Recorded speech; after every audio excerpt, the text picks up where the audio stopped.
ক টাকা নেবা? ক টাকা? ক টাকা দেবো?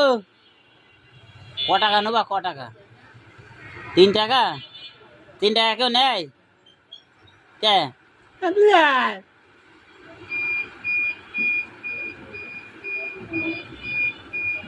যে ওই 2 টাকা নেই? দুপুরে খাওয়া দাওয়া করেছ? খেয়েছ? খাওনি এখনো? খাওয়া হয়নি?